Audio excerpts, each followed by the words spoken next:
Take 1,000 of these and squeeze them into one of these. And there's going to be a mess. It's got to be cleared up. Trouble is, it's a moving mess. Here, on London Underground's Jubilee line, there's only one place you can clean the trains, the end of the line at Stanmore. But you've got to be quick.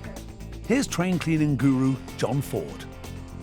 Currently we've got an initiative that's litter picking. During the day, John and his team leap onto trains as soon as they stop at the end of the line.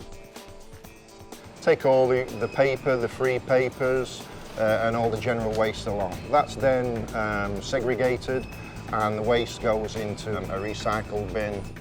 In modern times, the biggest problem is the massive growth in free newspapers. When we first started off, we had around about 2.5 tons of paper per day. Now that's increased to approximately 6 tons per day, and we do that 5 days a week. After a few minutes, the train is back off down the line. There's only been enough time to pick off the worst of the litter. Today, this one tube train will carry up to 15,000 passengers. They'll leave behind their drinks, wrappers, cans and food, sometimes after they've eaten it. This train's heading for a nighttime meeting with a deep cleaning team.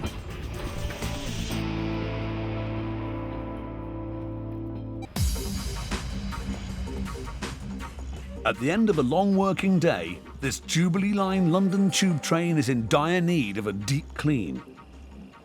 The outside is tackled first. Before it enters the depot, the train passes through a cleaning unit like a giant car wash. That was the easy bit.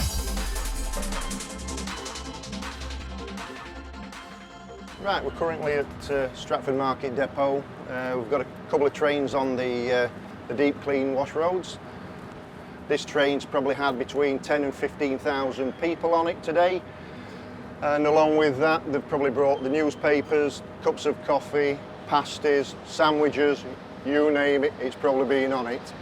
Typical train, prior to us cleaning it, you can see there's biscuits, papers, canisters, crisp packets. Again, it's just a typical example of the condition of the train that come out of service. And lo and behold, we've had somebody that looks as though hasn't been very well on the train at the end. Oh, yeah, Mexican, perhaps. No, Chinese. This incident down here will have a vomit kit. That'll be dispersed over the vomit. The public just doesn't love these trains as John does. On a night we have to contest with this again. And I really despair at times.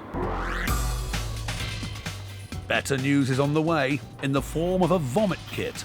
The specially formulated powder quickly soaks up the liquid and allows the unpleasantness to be gathered up. Then, the floor is disinfected. We approximately have about 7 people on this train. They're currently wiping down all the surfaces and sanitising all the areas. A deep clean takes round about 4 hours. So we really give it a thorough cleaning job from top to bottom. Even unvomited bits of floor get a complete wash every night. And the recently depressed John is transformed too. Once you see the condition the train comes in and the condition that it goes out in, it's absolutely unbelievable, the transition of it. Virtually like a brand new train. I get a shiver down my back. I think it's absolutely fantastic.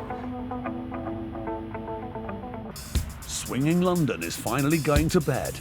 That means it's the start of the day for London Underground's tunnel cleaners and fluffers. As the last passengers leave the station, a warning. Okay, gentlemen, you don't go on track until I say it's safe to do so. I'll be testing the current. They can't start work until the 630-volt supply is safely switched off. It's called the crate box. Yeah, the current real indicating device. It tells me whether I'm going to die or I'm going to be alive. It's self-testing. Yeah. The battery tells you that it's working. The start tells you that there's current flowing through their rails. Any further questions? Negative, positive. That tells you the current is on. You can only do the test on or after the published time, and it's gone past the published time. That's why I've done it. Then word comes through that the current is off. It's good for me. 5 seconds to do me. There are 2 gangs out tonight. Forging ahead is the litter patrol. They're picking up stuff dropped on the platform but washed down the tunnel in the rush of air caused by passing trains. We have litter traps at the end of each of the platforms which catches some of the rubbish, but once it's air blown, it can travel hundreds of yards down the tunnel. Moving more slowly down the tunnel is the deep cleaning team. And their job is to clean all the loose dust, fluff, human skin, and all the debris out of the tunnel. That's human skin, not in the usual sheet form, but dust.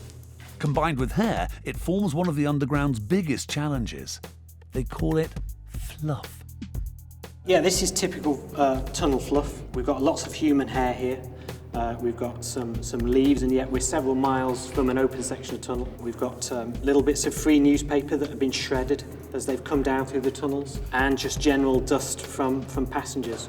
You know, sometimes you get bits of food waste, chicken bones from things, and chips and things like that. You know, I personally don't find it disgusting. You know, it's a job to do. Somebody's got to do it, and it's got to be cleaned up, so we just get on with it and do it. And the men who do it are called fluffers. No sniggering at the back, please. This is a serious matter. The fluffing team deep cleans about 200 metres of track a night. Less if it's really dirty. Fluffing's been going on since the tube was invented. You know, whenever you have any debris underground, we control it so we don't have fires. That's the reason, one of the reasons we fluff. Accumulated rubbish under an escalator was implicated in the fatal King's Crossfire of 1987. This is a radiator brush, or the guys call it a monkey's tail. And the job for this is to clean all around the chairs. So this is a chair that holds the rail in place and is used for all the little nooks and crannies in and around the chair. This is a steel scraper, and that's actually used for dealing with the glue residue from the bill posters on the walls. Glue from the posters makes the fluff sticky so that it sticks where it's not wanted. And the guys just use this to literally just scrape off this ground-in glue. They give particular attention to the electrical system that drives the trains. This is the positive rail, and it's supported on an insulating pot, which keeps electricity in the rail. And what we're not allowed to do is to use any water or anything to clean pots. Water could cause a short circuit, which is exactly what they're trying to prevent. So we just use, these are recycled rags. Passengers sometimes complain about how uncomfortable the London Underground can be. But at least they don't have to keep nearly 250 miles of track clean. It's quite hard, dirty and hot, because you can quite easily get 35, 38 degrees underground, and it's a real stifling heat. There's no wind down here. Yeah, it's not an easy way to make a living night in, night out on their hands and knees scraping the dirt. After a night sweltering down the tube, I bet you could murder a pint.